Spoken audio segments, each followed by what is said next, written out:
Hola a todos, espero se encuentren muy bien. Mi nombre es Edinson Guanches y en esta ocasión quiero conversar un poco con ustedes sobre el contenido del curso online en diseño geotécnico y estructural de bases para equipos dinámicos.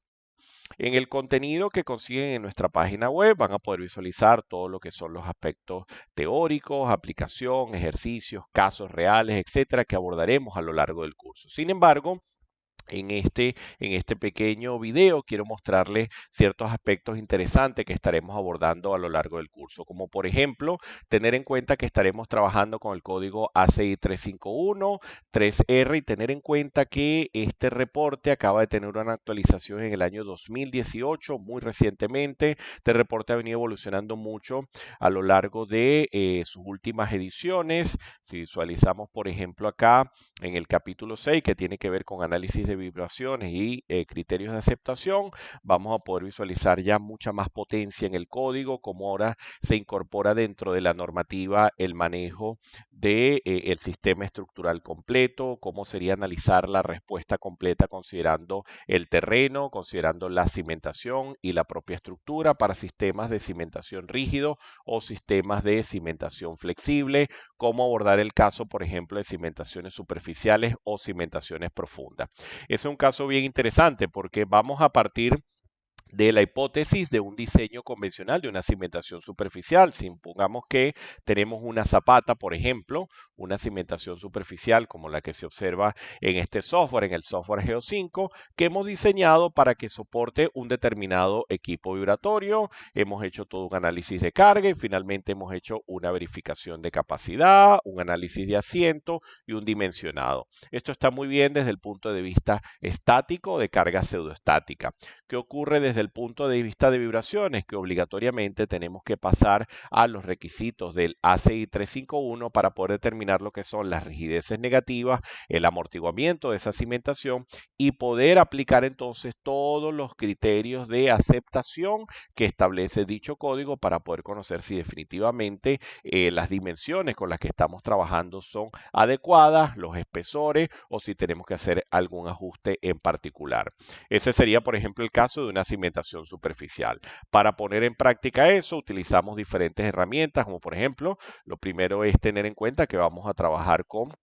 documentos muy explicativos donde se visualiza toda la aplicación del código ACI 351 con ejemplos prácticos como el que se observa actualmente en pantalla, donde podemos determinar todas estas rigideces, todos estos amortiguamientos y poder finalmente aplicar ciertos criterios de aceptación y rechazo que establece el código ampliamente y que sirven entonces de criterio para poder establecer las dimensiones, para poder establecer los espesores, para poder incluso establecer la tipología de anclaje que utilizaríamos para un equipo en particular. ¿Qué ocurre, por ejemplo, con el caso de los pilotes? Bueno, vamos a tener una realidad donde probablemente hagamos originalmente un diseño de un grupo de pilotes. Supongamos que este grupo de pilotes va a servir de soporte a un equipo de igual forma, un equipo vibratorio, un equipo dinámico, al cual haremos un análisis. ¿Okay? Probablemente haremos un análisis ante cargas laterales, momentos, cortantes, deformaciones, etcétera.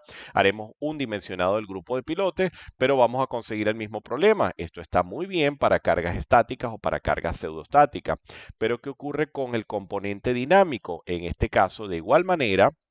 si volvemos al código ACI 351, vamos a visualizar que el código aborda, adicional al caso de cimentaciones superficiales, también aborda todo lo correspondiente a la respuesta de pilotes, pilotes individuales, como se observan acá, o incluso grupos de pilotes, como se observa acá. Entonces, vamos a poder aplicar de igual manera ciertas herramientas paso a paso, como este caso que les visualizo acá en pantalla, donde fíjense que siguiendo el procedimiento ACI 351 se logra analizar un grupo de 4 pilotes que está soportando en este caso un equipo vibratorio y cómo se obtuvieron las rigideces dinámicas, los amortiguamientos, para finalmente aplicar los criterios de aceptación y rechazo y validar si en efecto ese dimensionado, esa cantidad de pilotes y esa separación de pilotes está correcto para soportar las vibraciones de dicho equipo.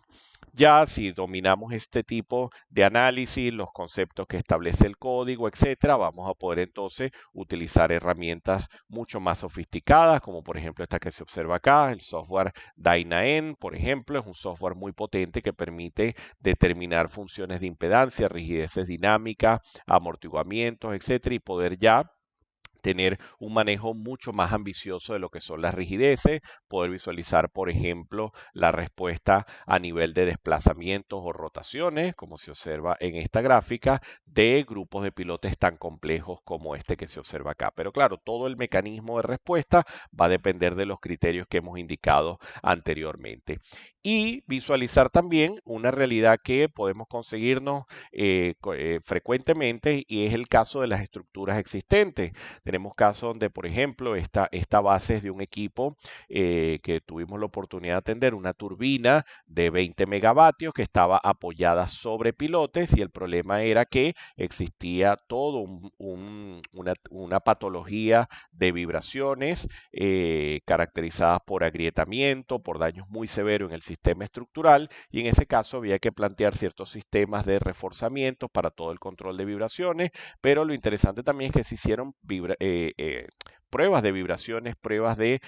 velocidad de vibración en el equipo y en ciertos puntos particulares de la estructura, teniendo en cuenta que dicho sistema estructural estaba apoyado sobre un grupo de pilotes, como el que veíamos anteriormente. Entonces, este tipo de proyectos se debe abordar teniendo en cuenta entonces el manejo de cómo atender la rigidez del sistema suelo-cimentación que hemos diseñado previamente y ya luego cómo atender el caso de el manejo de amortiguamientos y todo lo que es la respuesta integral del sistema estructural conjuntamente con la cimentación, poniendo en práctica entonces lo que establecen actualmente los códigos, como el ACI 351, que será el código que servirá de columna vertebral a este curso de formación y poder entonces aplicar estos casos, estos ejemplos prácticos para hacer una realidad ya nuestros proyectos y que ya todo lo que es el diseño de la cimentación que hemos establecido previamente quede totalmente validado mediante la aplicación de estos criterios.